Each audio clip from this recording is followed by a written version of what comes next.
प्यारे बहनों और भाइयों, मेरा नमस्कार स्वीकारो। देखिए, आज हम आपके लिए बता रहे हैं कि निसंतान पुरुष की ये कुंडली है।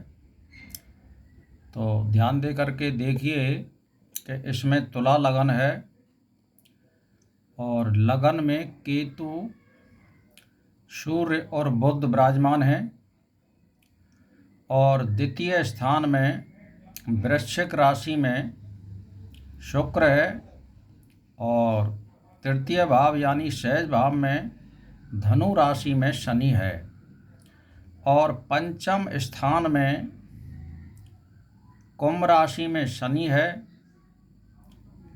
और सप्तम भाव में मेष राशि में राहु है और नवम भाव में यानी मिथुन राशि में गुरु है और दशम भाव यानी कर्क राशि में मंगल है।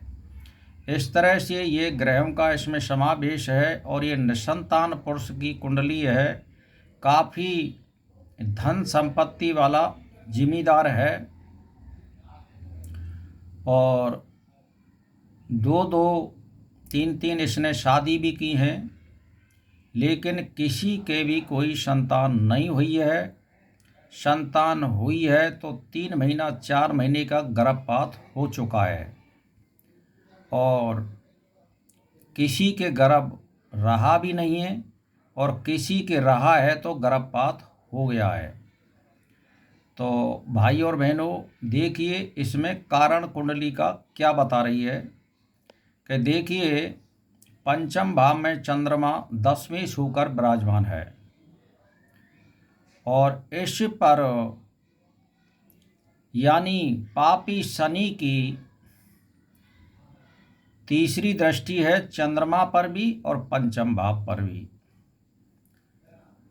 अब केतु की इसमें दृष्टि है पंचम भाव पर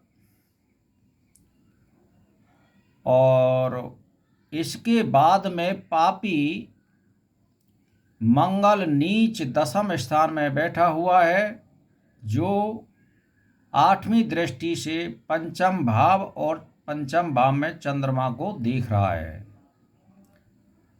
अब इसमें तीसरा जो कारण है वो ये है कि गुरु नवम भाव में है। सहज भाव यानी तृतीय भाव से शनि गुरु को देख रहा है और लगन से केतु नवी दृष्टि से गुरु को देख रहा है, यानी गुरु पूरी तरह से पीड़ित है, फल देने में नाकामयाब है। अब भाई और बहनों, ये देख लीजिए, फिर लग्नेश इसमें जो शुक्र है वो शनि और केतु यानी पाप ग्रहों के मध्य आ रहा है।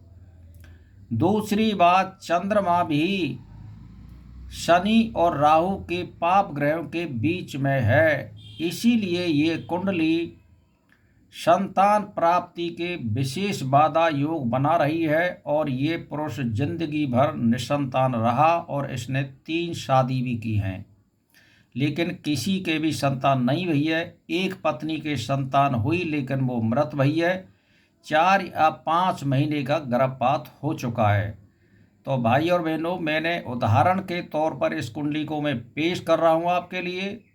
तो इसमें ध्यान देने वाली बात यह है अध्ययन करने के लिए कि किस तरह से निसंतान योग बनते हैं। मैंने ये उदाहरण पेश किया है, आप इसको ध्यान दे करके देख लीजिए कि निसंतान के योग कैसे बनते हैं। जैसे मान के चलिए, पंचम भाव में शनि हो या राहु हो या केतु हो या इनकी कहीं से इस भाव पर दृष्टि पड़ रही हो, या जैसे मान के चलिए कि भाई इस भाव का जो स्वामी है उस पर कहीं कोई क्रूर ग्रह का प्रभाव हो। अब इस कुंडली में षष्ठेश गुरु है, आप देख लीजिए, तो वो भी शनि को देख रहा है, वो भी निसंतान का योग बना रहा है, क्यों पंचम भाव का स्वामी है।